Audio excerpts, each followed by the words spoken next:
Okay, so yeah, thank you, Abhishek, for the introduction and welcome to the school. So I will be talking about what I call statistical physics of biological evolution, and I want to start with showing you a couple of introductory slides, some historical remarks, and also a kind of outline of what I plan to do this week. And of course, usually when I talk about biological evolution, I would start with Charles Darwin, like everybody else does, right?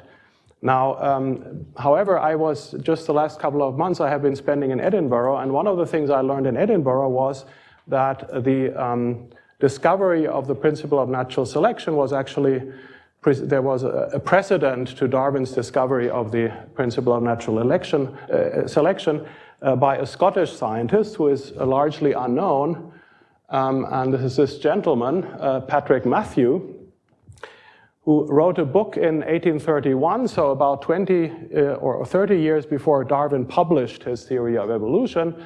So Matthew was, like a lot of people in Great Britain at that time, an imperialist, and he was very much worried about the dominance, the British dominance of the seas, right? This was very important at the time. So he was worried about the supply of timber to building ships.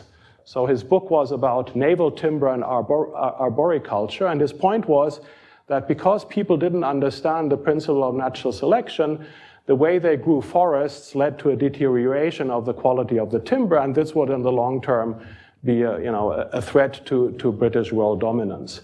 Now, in an appendix to this book, he formulated the theory of natural selection, and this is one of the key sentences. It's a sort of a long and complicated sentence. This is how people wrote at that time, but in fact it embodies very clearly what is going on. So this is, let me read it to you. Those individuals of each species whose capacities and instincts can best regulate the physical energies to self-advantage according to circumstances. So these are the best adapted individuals in such immense waste of primary and youthful life. So there is an overabundance of offspring.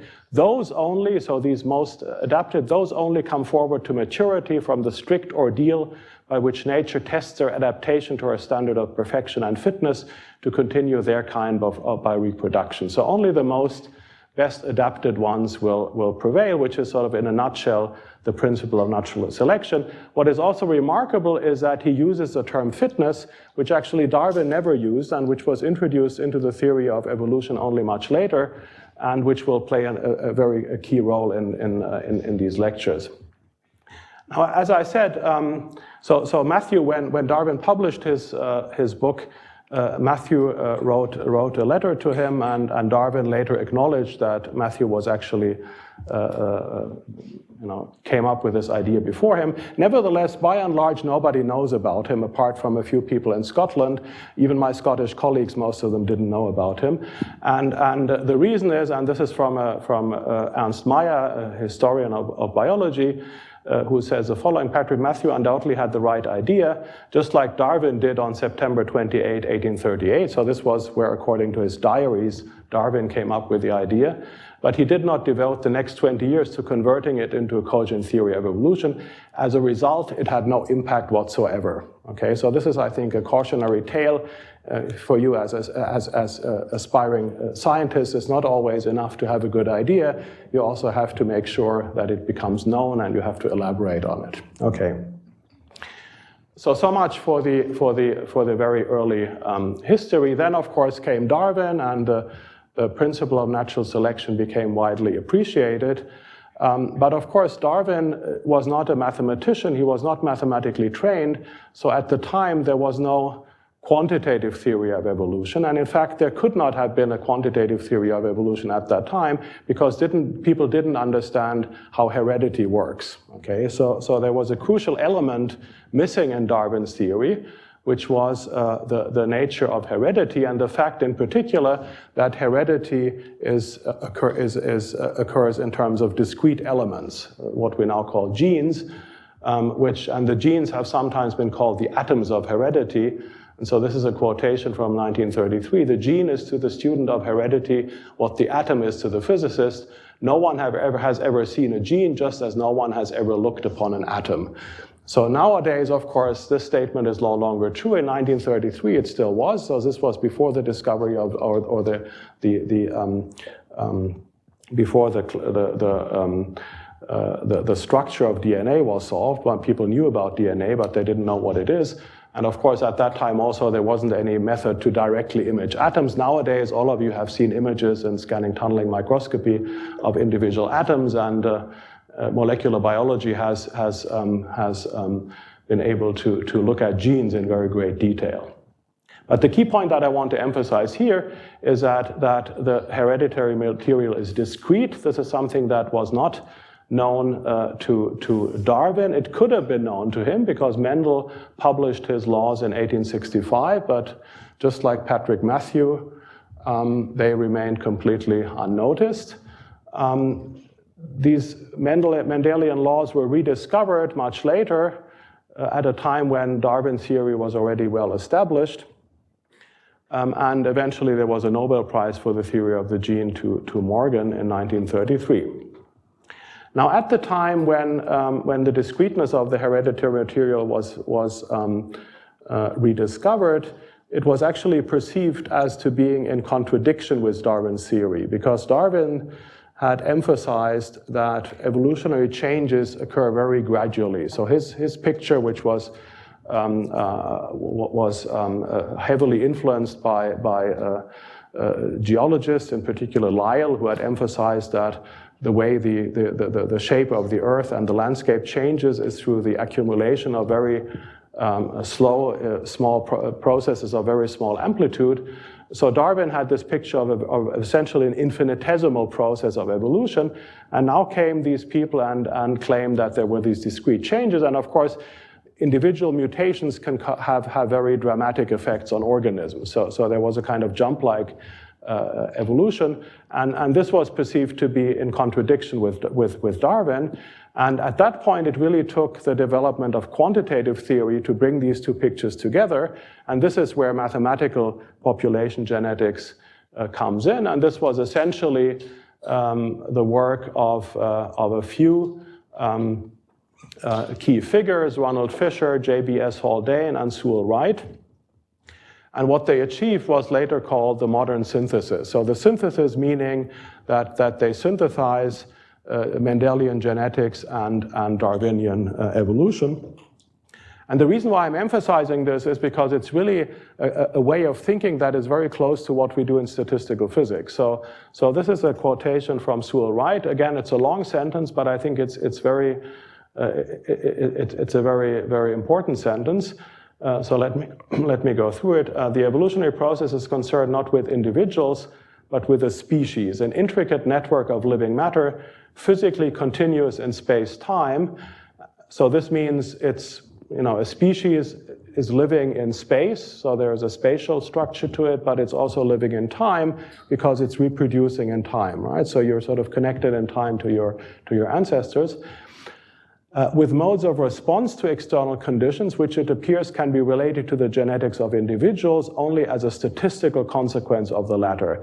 So what he's saying here is that mutations cause genetic changes in individuals. These are discrete changes, but if you average these changes over the species, you will see something that looks continuous, and that also looks largely deterministic. So the way in which species adapt to their environment is through a statistical process, averaging over random changes in the genes, which eventually gives rise to something that looks purposeful, right? I mean, this is what we all, what is sort of remarkable about evolution, that organisms are so well adapted to their environment.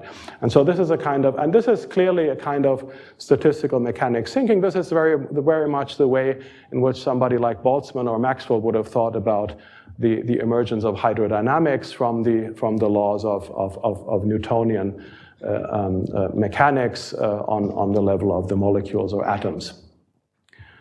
And so this is, again, the same thing in a nutshell. Discrete mutations in genes of individuals lead to continuous adaptation on the level of populations, and therefore the theory of evolution, in a very specific sense, I think can be seen as a kind of statistical mechanics of genes. And this is sort of what I want to try to explain to you here, and this is why I think this is a very good area for people with your kind of background to work on.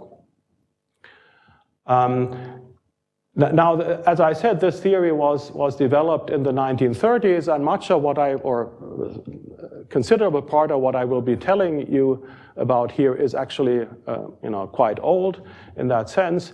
Nevertheless, for a long time, the quantitative predictions of this theory were not particularly relevant because the level of resolution in experiments was not sufficient to really test the theory. Now this has changed, and one of the reasons it has changed is because of the field of experimental evolution that has become very important over the last 1 or 2 decades. Whereas traditionally evolutionary biology was a kind of historical science where you would look backwards and think about dinosaurs and the evolution of mammals and so on. Nowadays, there's a sizable community of biologists who do laboratory experiments on evolution, which is an approach that is much closer to physics. So you try to do experiments under controlled conditions, and you try to test actual quantitative predictions. Typically, this is of course not done with elephants or mice, but it's done with bacteria or viruses, so populations that are large. So you have many individuals, short generation times, and they can be propagated in the lab over many generations. So this is a already somewhat older review article by Richard Lenski, who is a pioneer of this field, and he started his evolution experiment in 1988 with bacteria I'm going to show you in a minute, and it's still ongoing. So you can, to a large extent or to some extent, control the environment. You can manipulate the system. In particular, you can control the population size. We'll see that the population size is a very important parameter. You can, to some extent, control the mutation rate, for example, by selecting strains with particular high mutation rates. And you can monitor the fitness, so this somewhat elusive quantity that we'll talk about a lot, by competition against the ancestral population. So you evolve your population for 1,000 generations, and then you can compete it against the ancestral population and determine the fitness difference. You can characterize what you have evolved. You can look at the size of the cells, for example, at their various phenotypic characteristics. So the phenotype, this is a term that sort of embodies essentially all the physiological and physical features of the organism. You can also look at the genetic structure by sequencing the DNA of the mutants. And in particular, you can do this in parallel. So nowadays, there are setups that allow thousands or more populations to evolve under identical conditions in parallel. And you can study the repeatability and the predictability of evolution. And so this is sort of a context which has motivated a lot of the theory development that I will be talking about. This is, as I mentioned, Richard Lenski started his experiment in 1988. This is a paper from 2013, where this experiment had been running for about 50,000 generations. I think now it's more like 65,000 generations.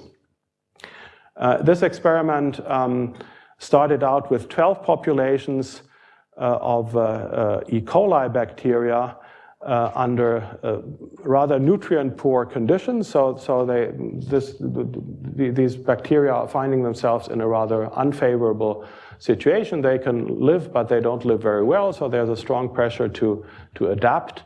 And these curves here show the increase of fitness. So this is the fitness relative to the ancestor.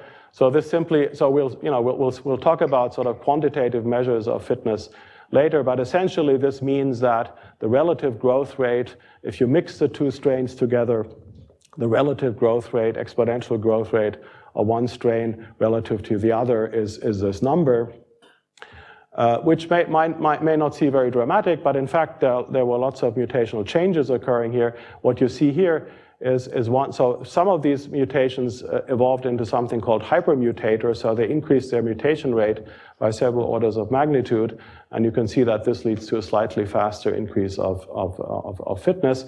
One thing that, and this was sort of the point of this 2013 paper, one thing that was surprising, or is maybe still surprising to many biologists, is that the fitness continues to increase. You would think that, you know, if you put E. coli in a particular environment, at some point the bacteria will be perfectly adapted and they will not change anymore.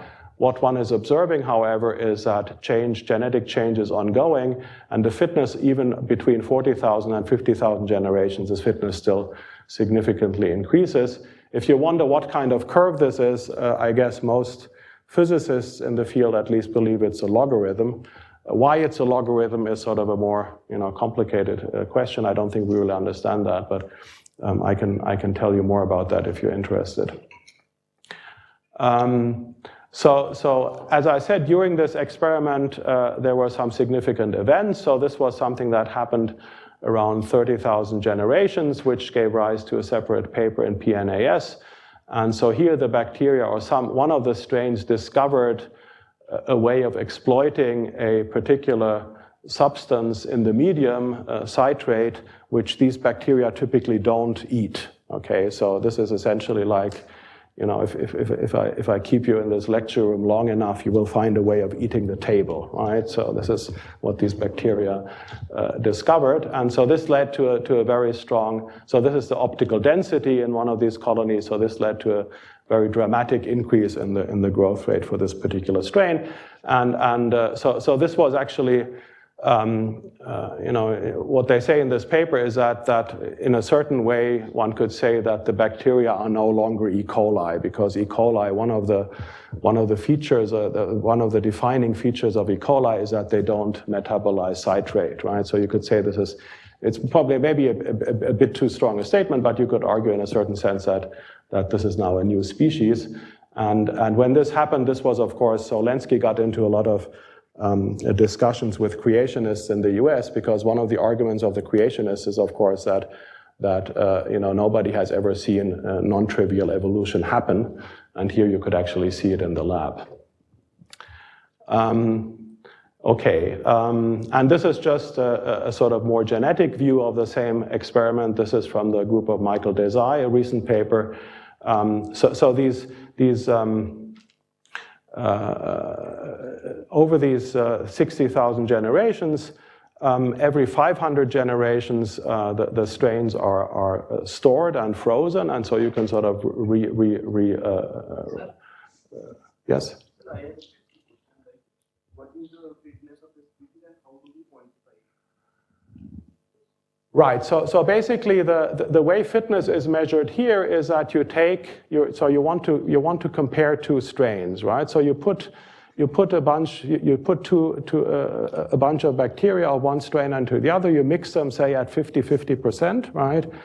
And then you look at the fraction. So let's say you have species, you have strain 1 and you have strain 2, right? And then you look at as a function of time, you look at N1 over N2, right? And you start at, let's say you start at 0.5, right? And then what you will see, so I don't have a slide on that, but for example, you can color the two strains. So you can put some fluorescent markers so that one looks green and the other one looks red. And then you will see that the fitter strain wins, so you get a curve like this. And then you can basically look at this slope, and that will give you the measure of the fitness, right? So that's basically the idea. But I'll define fitness in the context of the models more precisely later. But maybe this is a good point to elaborate on that a little bit. So fitness, in the way it was defined in this initial quote by Matthew. So what it means, and this is maybe important to sort of remember, because nowadays, when everybody is worried about his own fitness, and you go to the gym and you exercise and so on, the common view is that fitness has something to do with performance, right? So fitness means that you can run fast, or you can, you're strong or whatever. But this is, of course, not the way it was initially intended. So fitness, in the sense of evolutionary theory, means that you're adapted, right? So you have a particular environment which has some requirements, and you're well adapted to these requirements. This doesn't have to mean that you have any particular quality that is, better than something else. But of course, the consequence of fitness is this. So the way fitness is actually quantified is by comparing how well individuals with different genetic backgrounds do in a certain environment, right? So therefore, fitness in the end becomes a quantity that is sort of related to growth rate. Okay, but we'll see more about that. So here, but I should say, so feel free to ask. So you should interrupt me whenever anything is not clear. So what you're seeing here is are the results of sequencing, so determining the DNA of a large part of the population at 500 generation intervals. And this mess of lines, so every line here is a particular genetic type, so a particular combination, a particular DNA sequence that arises through mutations in the population, and then another one, and so on. So this is what is called clonal interference. So this means that you have genetically distinct clones in the population which appear through mutations, because at the beginning of the experiment there was just one strain, so all the individuals were genetically identical, and they compete with each other. So you see that, and of course, in some sense, you would expect that most of these strains, when they appear, are in this sense fitter than the strains that were there already, okay? But what I just want to convey to you is that this is a very complicated dynamics, and it keeps going. So it doesn't, settle down.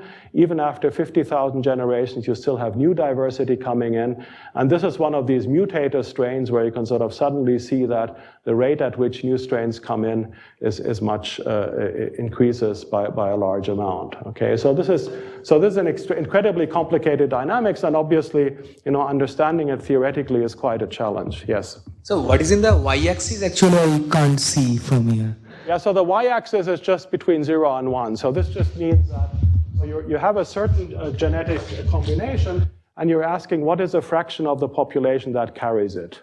Okay, so these are all fractions between 0 and 1. And you can see sometimes, something comes up but is being suppressed. So this is a process that we'll talk more about. A certain variant reaching frequency 1, this is what we call fixation. Okay, and sometimes these things come up and go back again, so they are outcompeted by something else. Okay, so this is sort of the kind of thing that we would like to understand. And so let me give you a kind of outline of the topic. So there's essentially three main topics that I hope to cover. So today I want to introduce the basic stochastic models, which, as I said, essentially go back to Wright-Fisher and Haldane. And then the next two lectures will be devoted to fitness landscape. So the point is that the fitness is a function of the genetic makeup, so of what we call the genotypes of the gene sequence. And what turns out to be very important for understanding these dynamics is to understand how the fitness effects of different genotypes are correlated, or how they interact with each other. And so this requires the development of a certain amount of theory. So in particular, we have to think about the space of genetic sequences and quantify these fitness landscapes. And this is, again, something that is actually not very far from statistical physics, because these fitness landscapes are very similar to energy landscapes that you know from physics problems such as spin glasses or other disordered systems. And so we'll talk about some of these models, and then there's a new type of percolation that plays a role in these landscapes. And then in the last two lectures, I want to sort of put these two things together. So we have a dynamics, we have a landscape on which this dynamics is occurring. And so we'll talk about how populations navigate these fitness landscapes. This is in particular so-called adaptive walks on these landscapes that can be studied. And there's also, so in the last lecture I want to focus a little bit on the role of extreme value theory, because there will be lectures by Sanjib and Satya that cover things like record statistics and extreme value theory. And so I think that it would be nice to connect to that a little bit. Let me just show you, I just want to show you one slide for each of these lectures. So this is what I want to start with. So we'll start discussing the so-called Wright-Fisher model, which is a model for a population of constant size in discrete generations. And so this is what I will define in the first lecture. So these are the individuals. Here you have time, and these individuals have different types. So at this point, we don't really need to say much about what these types are, except that they are different and they are heritable. But there can also be mutations. So you see here mutations that change the color of these individuals from white to green or from white to red. And if there are no mutations, then these types are just passed on to the offspring.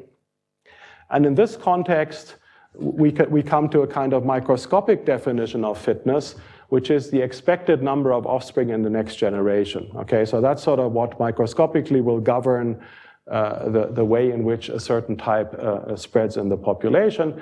And what you see here is already a kind of an example of what I call a fixation event. That is, you have this red mutant coming in here, and after a certain number of generations, the entire population is red. So this means that this red mutation has now gone to fixation, whereas, for example, the green and the yellow mutation dies out. Okay, so this is sort of the stochastic dynamics of fixation and extinction that we want to discuss in the first lecture. In the second lecture, second and third lecture, as I said, I want to talk about fitness landscapes. So this is an example from an actual experimental system. This is a certain fungus called Aspergillus niger. And what this picture is showing, so here we have again fitness. So this is again a quantity between 0 and 1. So in this case, this is just relative growth rate relative to the ancestor. So the ancestor is here. And what you see here are the fitness values of all combinations of 8 different mutations, right? So you have 8 mutations which can be either present or not. So there are 2 to the 8 combinations altogether. And you go into your lab and you measure the growth rate of all these combinations, and then you can make a plot like this. And what you see is that this is a rather complicated thing. So they all have sort of lower fitness than the ancestor because they are individually, they are deleterious, which means that they lower fitness, but they give rise to a rather complex landscape. And so these are the landscapes that we want to study in the second and third lecture. And finally, you can then look at, and this is sort of another study that we did where we looked at numerically simulated evolution on this landscape. And this is showing, this is now a kind of representation of evolutionary trajectories. So here we have again this sort of axis, which is distance from the initial point. So in this case, the initial point, these simulations were started around somewhere here at distance 7. And you can sort of see as a function of population size, you can see that a smaller number of trajectories is being selected. So and this is sort of one of the things that one is interested in. To what extent does this dynamics become more deterministic or more random as you change the population size? There's some reading material that I have sent to the organizers. So essentially, these are not really lecture notes, but there's like one paper for each lecture that you can look at. The first one is a kind of introduction that I wrote for another summer school last year. That, you know, it's only 15 pages or so, but it contains, in a nutshell, a lot of the things that I want to explain to you. This is a kind of review article on fitness landscapes for the second part. So these 2 papers are sort of relevant for the fitness landscape part, and the last 2 are relevant for looking at these models of evolution. So these are all, I think, the PDFs. You can sort of click on them, and you can look at them over the next days. Okay, so I think that's what I wanted to say in terms of introduction. Are there any questions so far? Okay, so this is the first section, stochastic models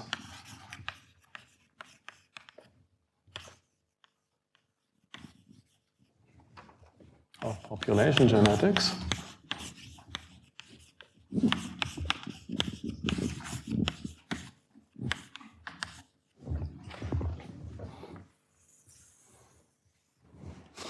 And the model that I want to introduce first is the Wright-Fisher model.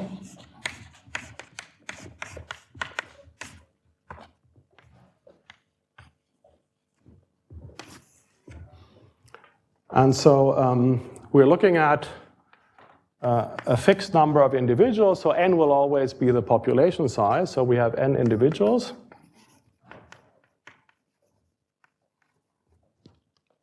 And they have a label from 1 to n. This population evolves in discrete, non-overlapping generations.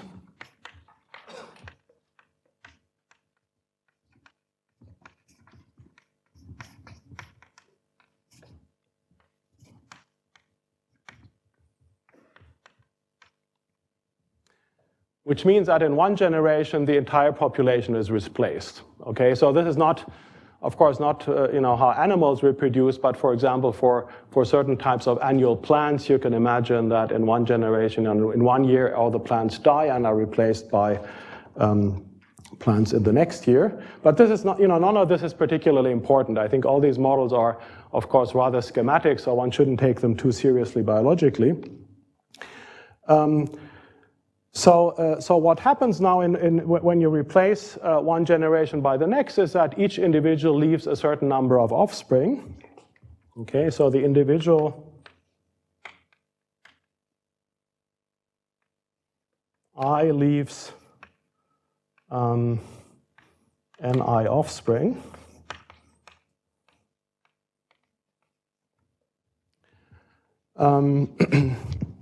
And so let's consider, to sort of set up this model, let's assume first that these offspring are generated independently, right? So we say each individual leaves ni offspring, and let's say they do this according to a Poisson distribution.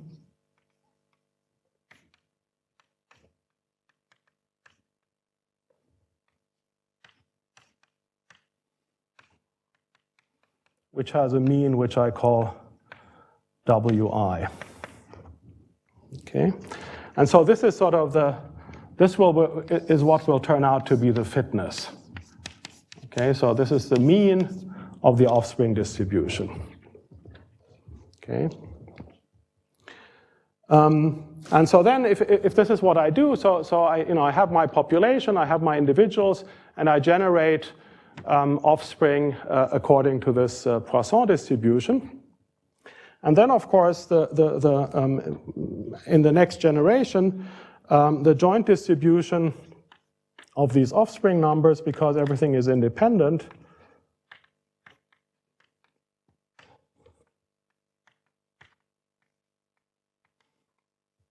is just, so if I just write down the probability of having n1, n2, and so on offspring, this will just be the product of these individual Poisson distributions, and so this is just given by the exponential part, and then I have a product from I to up to n with the usual Poisson distribution, and here I've introduced W bar, which is just the mean fitness of the population. Okay, so this is just what I get. Okay.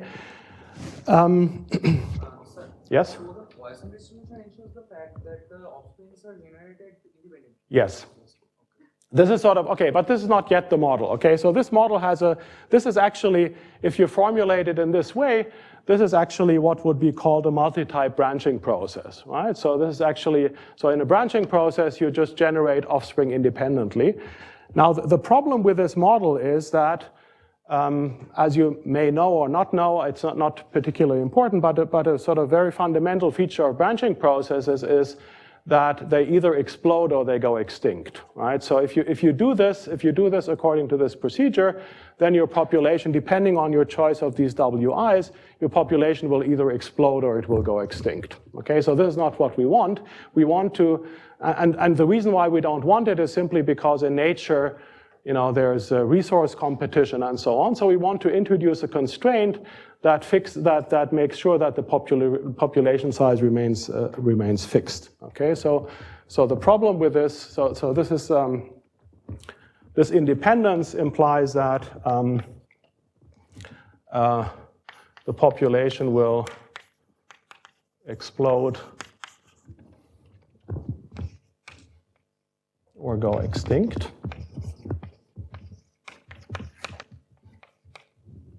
Okay, so therefore what we want to introduce, of course, you know, one could now do something more complicated and introduce some interactions between the individuals, but we'll do that in a very simple way.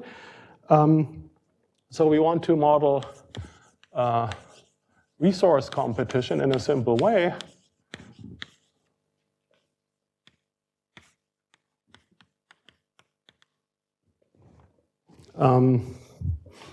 By conditioning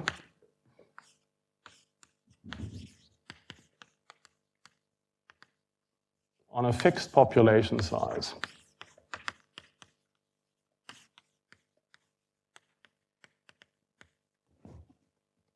Right, so what I want is that, so you know, if I do this, then my population size after the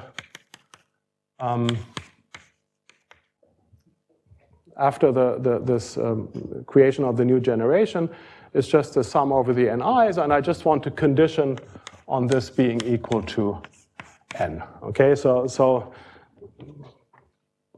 I create my offspring independently, but then I throw away all the realizations where the total population size is not what I want. Okay, so this is what conditioning means,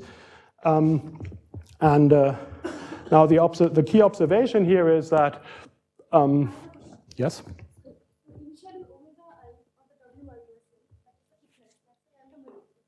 It's not, well, I haven't said anything about how this is assigned. So the point is, you know, as I showed previously on the slide, you should imagine these individuals to have certain types, okay? So later we'll just consider two types, but you know, they have some types. So the fitness depends on the type, okay?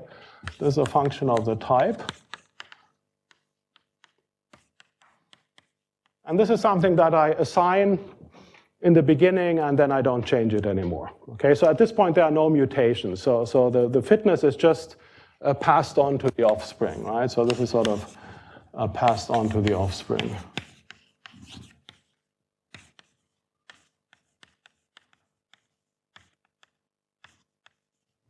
Okay, they're not random in the sense that they change from one generation to the next. They're just fixed at the beginning.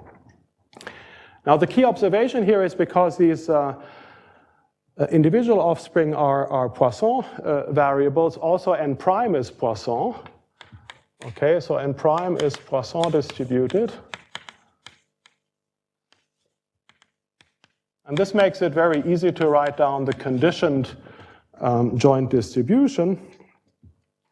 So the conditioned joint distribution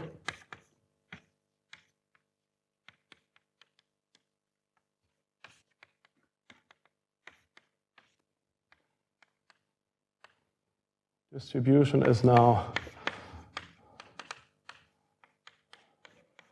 so I'm conditioning on the total population size being n. So this is, so what do I have to do here? So essentially, I just have to divide this by the probability that the total population size is equal to n. And what comes out then can be written in the following way. So we have a kind of multinomial coefficient. All right, so these are the n factorials that I have here. This capital N factorial comes from the distribution of n prime. This e to the minus nw bar disappears. And what I then have here is just the product of weighting factors, which now contain the fitnesses.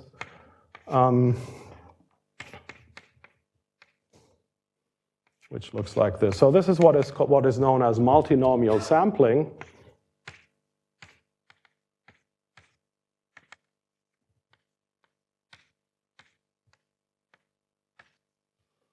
And the way to actually think about this, so this looks sort of complicated, but the way you should think about it, which was, and for that I could just, replicate the picture that I showed you on the slide. So if this is my generation T, say, okay, and now I want to generate the next generation.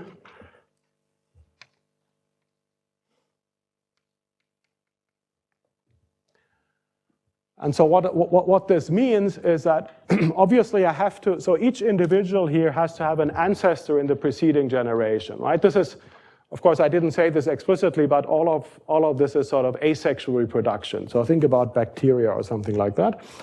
So each individual has an ancestor, and so I have to assign an ancestor to each individual in the next generation. So this can, this is sort of one way in which it could happen. So maybe this guy has two offspring, and maybe this one has one, and this one has one. So that would be a possible assignment. And so what this multinomial sampling means that you basically look backward in time, and you pick an ancestor according to a probability that is proportional to its fitness. Right? So this is how fitness enters the game. Okay, so each individual.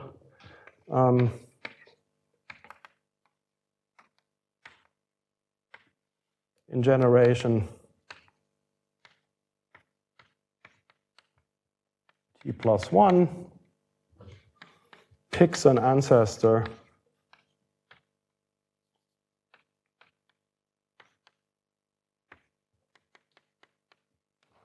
with a probability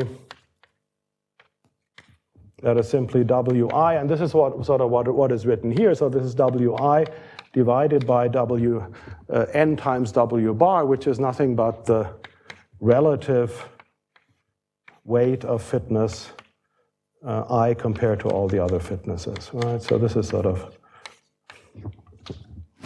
and this is how you would write, the crudest algorithm for this would be exactly to do that. That is, this, of course, when n is large, is not particularly efficient, but basically,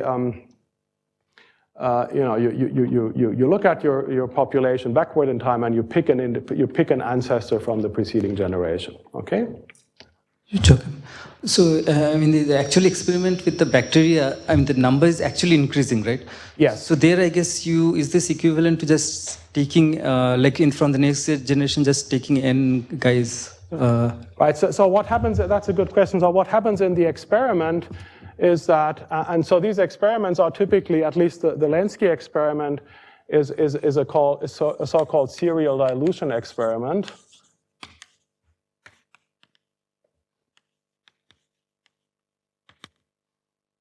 So this means that you start with an inoculum. You start with some number of bacteria.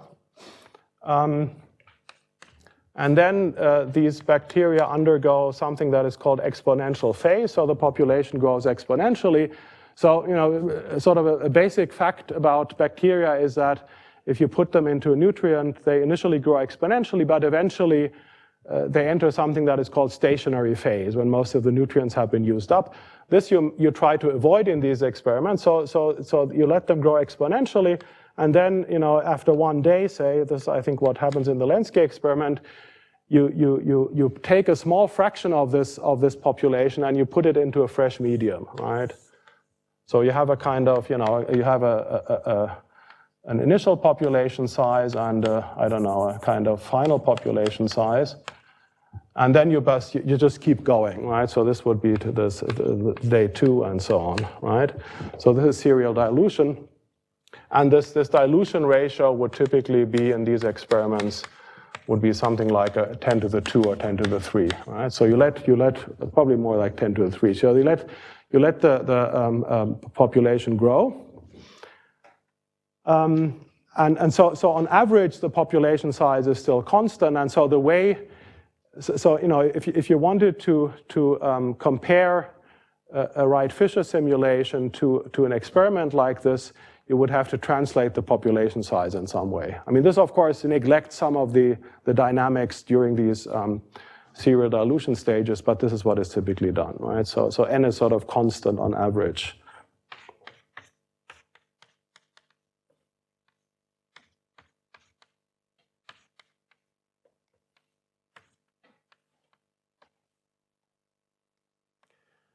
But as I said, I mean, the reason why we you know, in this model, why we keep the population size strictly fixed is not because it's realistic, but because it's the simplest way of seeing how things depend on population size. Okay? Okay, so this is the basic model.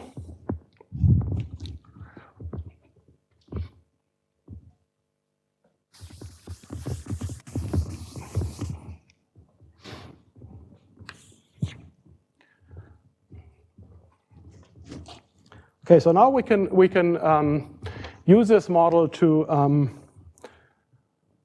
describe a very important phenomenon in population genetics, which is called genetic drift. Okay. And so let's simplify things and consider a system with just 2 types, right? Okay.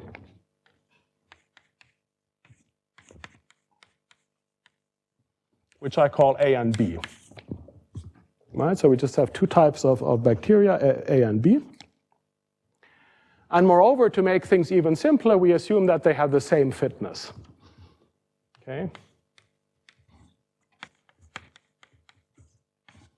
And this is called, so the assumption of having the same fitness, this is sometimes called neutral evolution. All right? So neutral evolution means that there are no fitness differences. Okay, so then whatever happens to the types is only due to the random sampling, right? So basically in this picture, what I now do is to just sample my ancestor at random from the population, okay? So now if there are only 2 types, then of course the only degree of freedom that I have is the fraction of one of the types. So let me call the number of individuals of type A, let me just call this small n, and the number of individuals of type B is then capital N minus small n. Okay, so the state space is now just the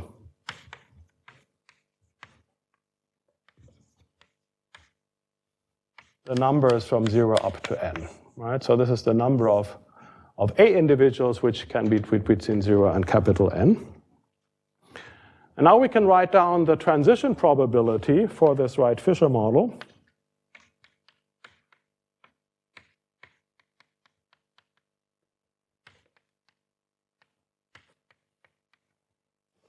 So this transition, so this is, of course, a discrete time Markov process. And I will write this transition probability in this way. So this is the transition, the probability of going from, just to make this clear, this is sort of the probability of going from n to n prime, right? And A is the number of A individuals. Right, so I have 2 types, right? So I can, so I just distinguish, so let's say, you know, these are the,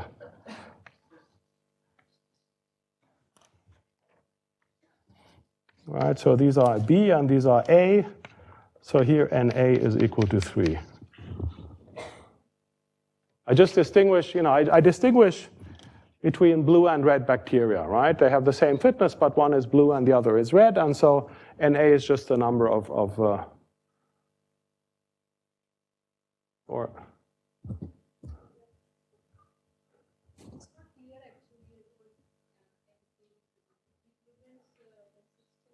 No, this is just at some particular time. So this is say generation, this is generation t, and this is now generation t plus 1, right? So NA is just the degree of freedom. So NA changes in time. This is what we want to know, right? And so it will go from n to n prime, right? And so what is this transition probability? Well, this is sort of easy to write down. So what I have to do is I have to pick, so n prime is now the number of A individuals in the next generation. So I have to pick n prime A individuals from the ancestral population. So first of all, there are, I'm sort of sampling my ancestors from the previous generation, right? There are n over n prime, or n choose n prime ways of doing that. And the probability that one of these ancestors is A is called PA, which is just equal to the fraction of individuals of type A. So I have to raise this to the power n prime. And then the probability that the ancestor is of type B is PB, which is equal to n minus capital N divided by n, right? Or n, let me write it NB. All right, so this is simply binomial sampling. So I have to pick, I have to choose my new generation from the old one, and I want exactly n prime to be of type A and capital N minus n prime to be of type B. Okay, so let's write down this sort of explicitly. So this is n over n prime times all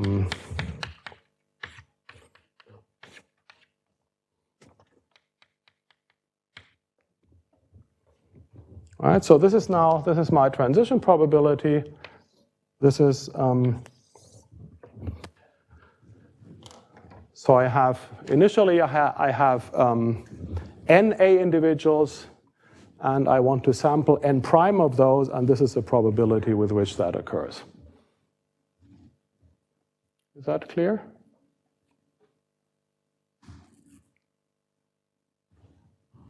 Okay. Is it hard to see?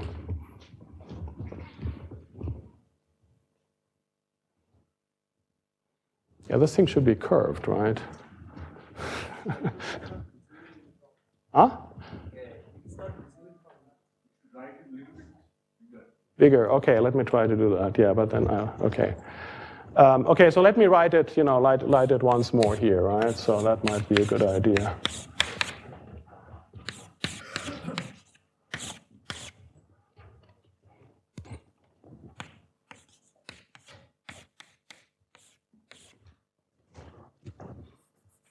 I shouldn't.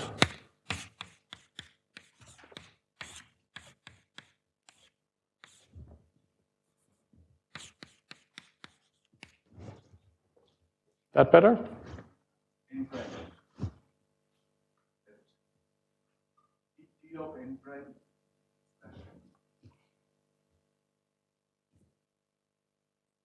On the left. On the left. Ah, yes. Okay. Yeah. This is, of course, dangerous notation. Okay. So this is now the Markov chain. Okay. Okay. I don't really. Yes. So I think it's important that you see this expression. Okay. So what does this do? So one property, of course, of binomial sampling is that it doesn't change the mean, right? So one very so this is binomial sampling.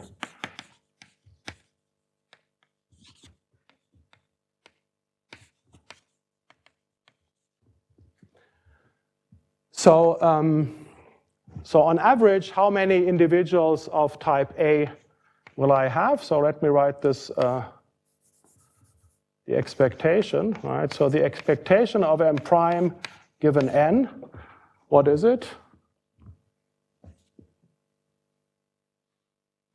You can do the calculation, but you probably know it already. It will be n, right? So this is, okay. Because there are no fitness differences, the number of A individuals on average will be the same in the next generation. Now this actually is, in probability theory, implies that this is a process with a particular property. This is called a martingale, right? So this means that this stochastic process is a martingale, which is simply defined by this property. That is the expectation in the next time step conditioned on the previous time step is exactly the value at the previous time step.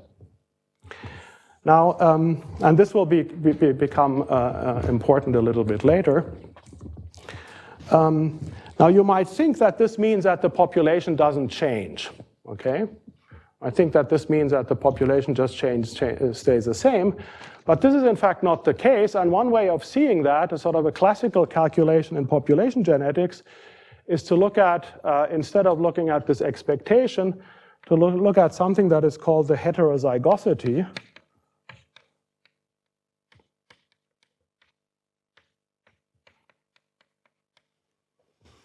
This is a complicated word, and it's sort of not, in some sense not really appropriate here, because typically, as you probably know, in diploid organisms like ourselves who have 2 copies of each chromosome, heterozygosity is the fraction of genes that are different in the 2 copies. Now here we don't have 2 copies of anything, but so what heterozygosity simply means is the probability that if I pick 2 individuals, which you can now think of being a pool of genes, if I pick 2 individuals and find that they have different types, right? So this is the probability.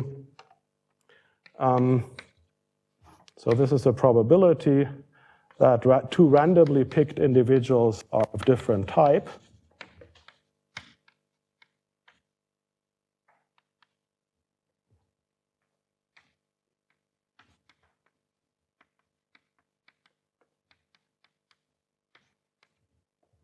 And what is this? Well, this is obviously just, this means I have to pick one to be an A and the other one to be a B, or vice versa. So this gives me a factor of 2. So this is 2 times PA times PB, which is equal to, in our notation, just 2 times small n over n times 1 minus small n over n. Now what you see is that this involves the square of n, so it depends not only on the mean of n, but it also depends on the variance. And so a little calculation that you can do, and this is sort of my first exercise for today. Okay. Okay, so this is the heterozygosity, and what we now want to know is how this evolves in time. Okay, so the exercise is the following.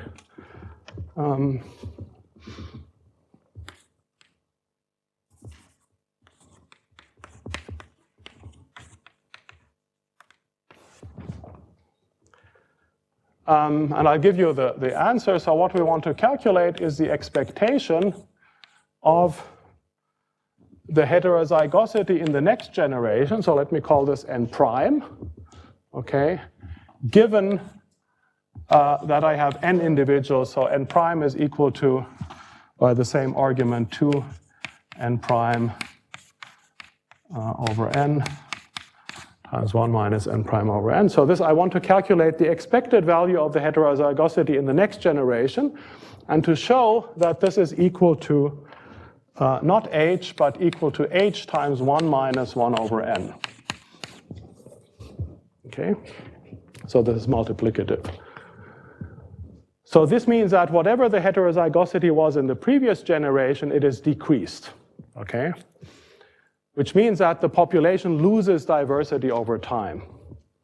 Right, so this is a simple calculation, but for that you will need this, this expression for the transition probability, or you need to know a little bit about binomial distributions. I mean, it's actually nothing very complicated. But so this is less than h, right? So the probability of finding 2 individuals that are different decreases over time. And this, of course, you can now iterate. So if I do this over more generations, then heterozygosity will keep decreasing.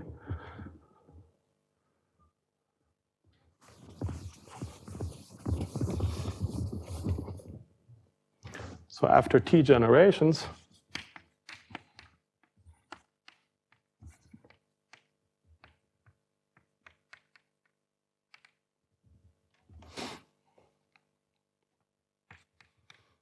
h will go as h0 times 1 minus 1 over n to the power t, right? So this is my heterozygosity at time 0. And so it will essentially go exponentially to 0. All right, so there's a time scale. So the diversity of the population,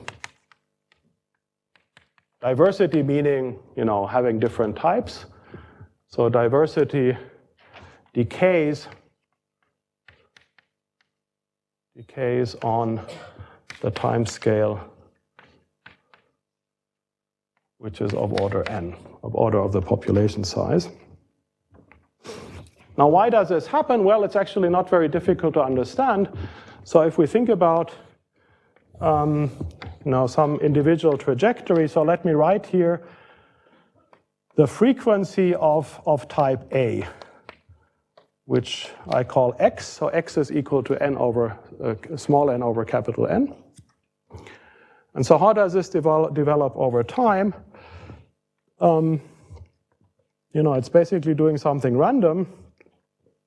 Maybe it's going up and it's going down, but the point is, eventually it will hit one of the boundaries. Okay, so by these fluctuations, eventually one of the types has to go extinct. I mean, this is a feature of this model because there are no new mutations.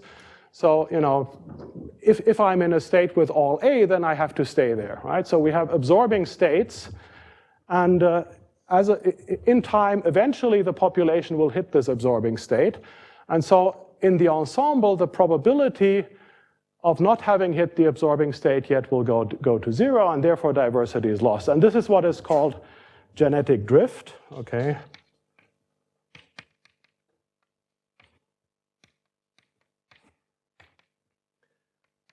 Which is a statement that even in the absence of selection, gene frequencies change randomly.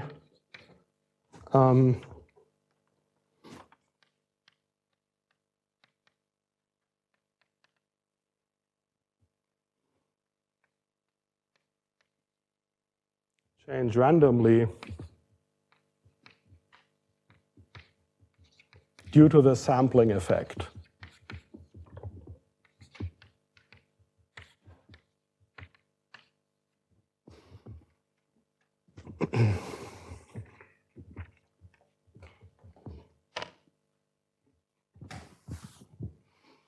And so the key feature here is that this Markov chain that I have described to you has absorbing states, right? So if one of the types goes extinct, either the A or the B type, they cannot be recovered, okay? So the loss of diversity is sort of related to this feature.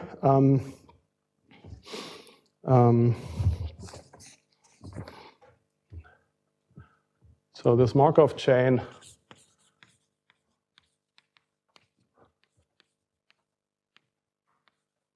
has absorbing states.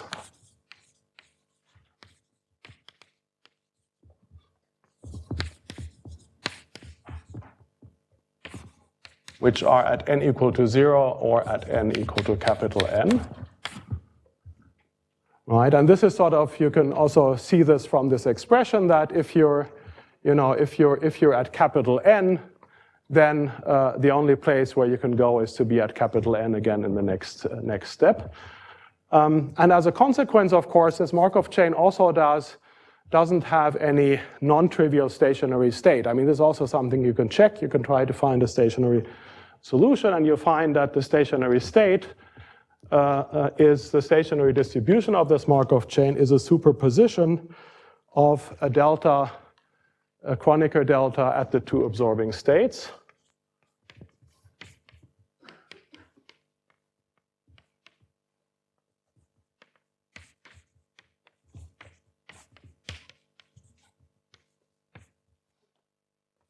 So let me write this, so P star of n would be a stationary distribution, and it has to be a composition of something that is corresponds to the extinction, and another piece that corresponds to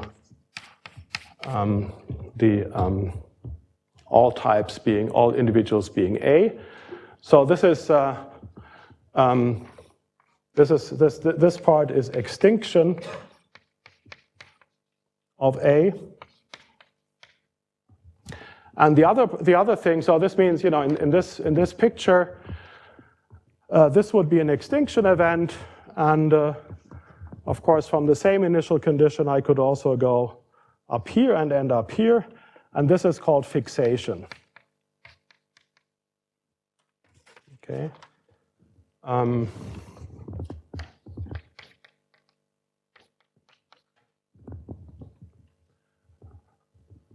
So this is fixation of A.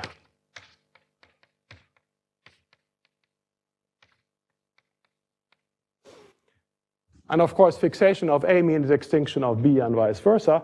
And this pi is called the fixation of, so now I actually made the wrong choice here, sorry about that.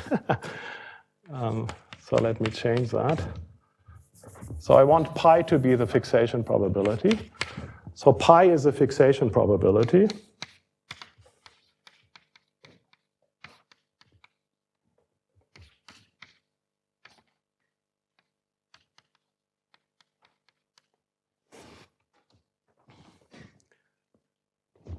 Now, what is the fixation probability? Well, the fixation probability obviously depends on where you start, right? You would expect that if you start very close to 1, so if you start with a population that has a lot of A, then it will be more likely to fix than if you start with a population that has very few A. And it turns out, so we'll have to discuss the fixation probability in the presence of selection probably tomorrow, but for this case, it actually turns out to be very easy to determine the fixation probability. And this is where this martingale property comes in to be very useful. So what is the fixation probability?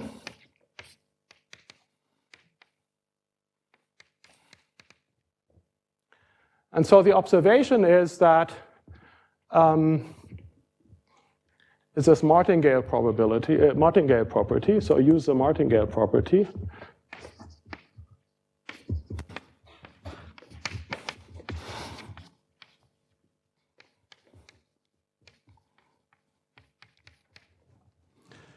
And so the observation is the following. So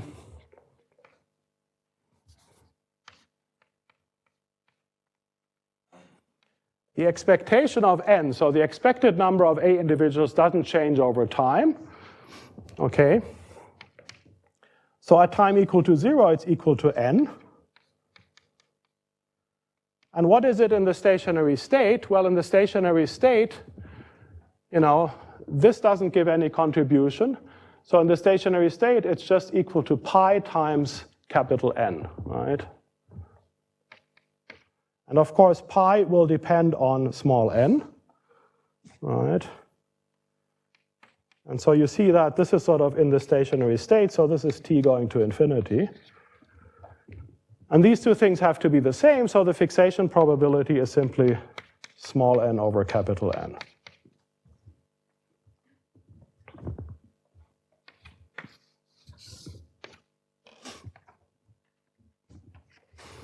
Okay. So if I start with small n individuals, and the probability that at long times I will have only A individuals is this, and the converse 1 minus pi is a probability that I will have all B individuals. Okay?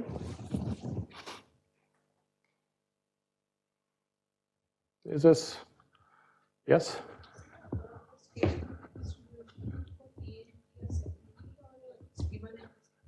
No, I mean, so you see, I have, I don't have to worry about B, right? Because I only have two types. Whatever isn't A is B, right? So the system only has 1 degree of freedom.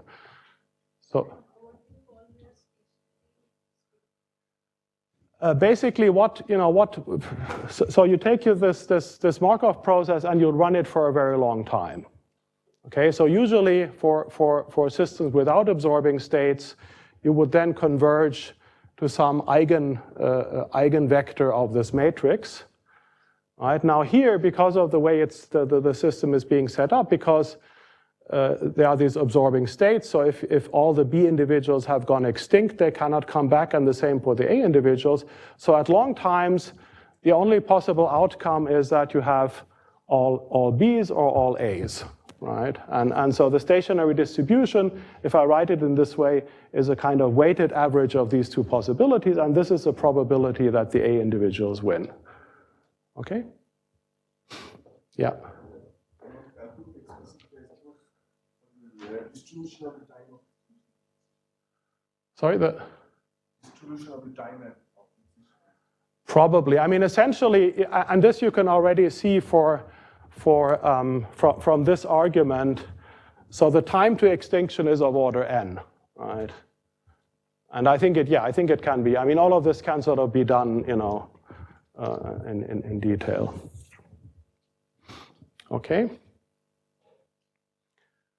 Okay, so this is sort of a very elementary aspect of genetic drift, but of course it's a little bit boring because there's no selection, right? So I've assumed that there is no fitness difference, and since I have a couple of more minutes, I think I can go into that topic as well. So in principle, of course, if I now introduce selection, which means that I'm still looking at two types. So I'm assuming that the A type is a little bit fitter than the B type, right?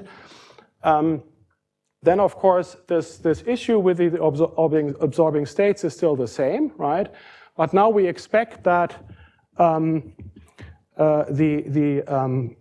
if the A type is favored, there should be a larger probability for it to fix, right?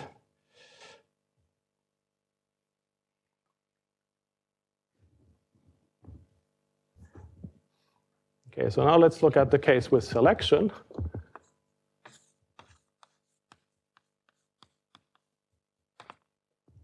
So now we have two fitness values, WA and WB. And the way the model is set up, you can see that, I'll talk more about this tomorrow, but essentially only ratios of fitness values matter. So let me define WA over WB to be 1 plus S. Okay, so S is called the selection coefficient.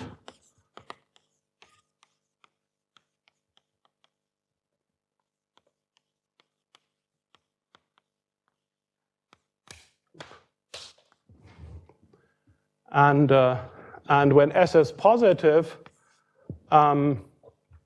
then A is favored. When S is negative, A is disfavored.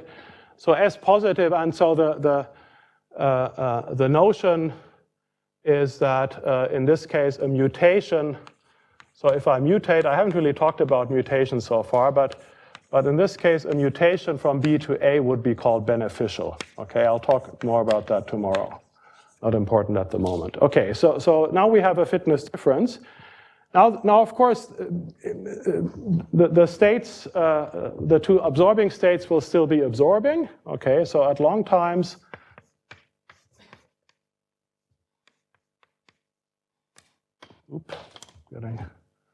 at long times, the A type goes extinct.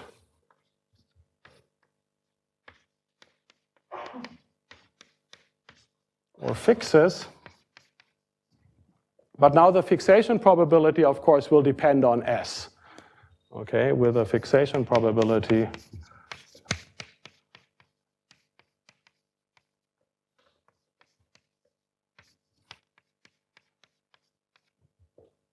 that is now a function of S. Yes? No, the fixation probability doesn't depend on time. So the fixation probability is a property of the final outcome of the process, right? So we run the process until one of the types has gone extinct, and then we ask with what probability does that occur. So you should think about,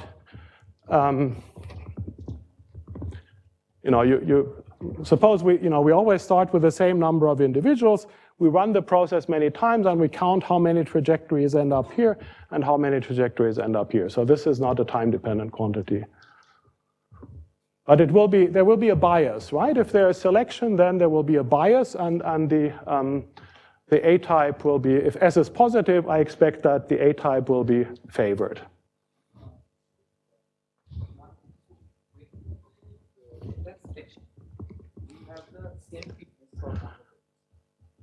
Sorry? So without the selection, yes. different fitness factor. So then only that age determines that the fact that one will go extinct. The age? The age determines the fact. No, I mean the fact that one will go extinct is sort of built into the process, right? Because I can, once. So this is a very important point. So once I have. Since I'm sort of randomly sampling from the previous generation, if the previous generation is all A, then whatever I sample, I will always get A, right? So there will be no, so these two states are absorbing in the sense that, right? And because it's a random process, at long times it will end up in one of these states, whatever I do, right? So the presence of these absorbing states means that eventually there will be fixation or extinction, okay? And the question is just how does the probability of fixation depend on this bias? Okay, so this is what we would like to know. Now it turns out for the Wright-Fisher model, we don't know how to compute this. Okay, so there's, this is, and the reason is that this is a rather complicated, this is a complicated process in the sense that because I'm replacing the entire generation, the entire population at once, in principle, I could go extinct in one step, right? This transition probability has non-zero values for a given value of n. It's not non-zero for any n prime. So in principle, I could be very unlucky, and even if my A type is much fitter than the B type, just by pure bad luck, it could go extinct in one step. So this is difficult to sort of handle. And so therefore, to compute this, there are sort of basically two approaches. So to compute pi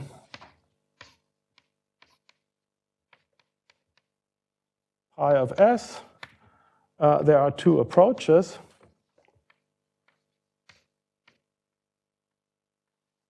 And I will do one of them tomorrow. I don't really have time to do both, but I think you should see at least one of them. So one approach is to modify the model and to introduce what is called the Moran model.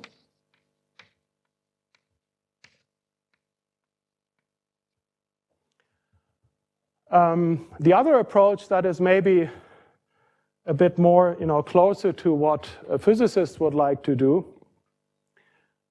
is to do a continuum limit.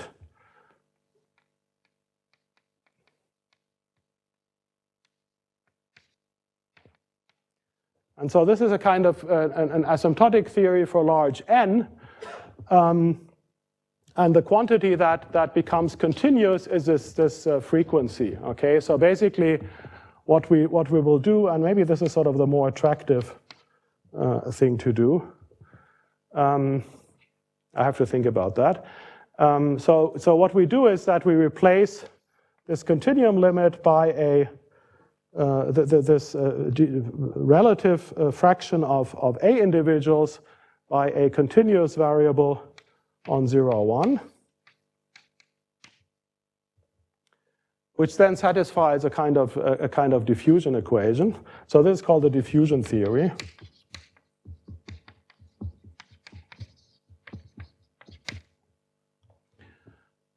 This is sort of what is, both of these things are, of course, commonly done in population genetics. This is sort of, has the advantage that it has a kind of more universal touch to it. And yeah, okay, so I think I should probably resist writing anything more. So this is what I want to do tomorrow. So then we'll try to figure out what this fixation probability looks like. And sort of an important sort of general message that comes out of this, and is that selection is in general not able to completely suppress the effects of genetic drift. So even if S is, large in some sense, we'll see more precisely what that means, but even if S is, of order 1, say, so that the type A has twice the fitness of type B, nevertheless, there is a certain probability that type A will go extinct. Okay, so but this is something that we need to quantify, and this is then a kind of basis for many other things that one wants to understand. Okay, so I think I'll stop here, and we'll continue tomorrow, and of course we'll have the tutorial this afternoon where you can also ask more questions. Thank you.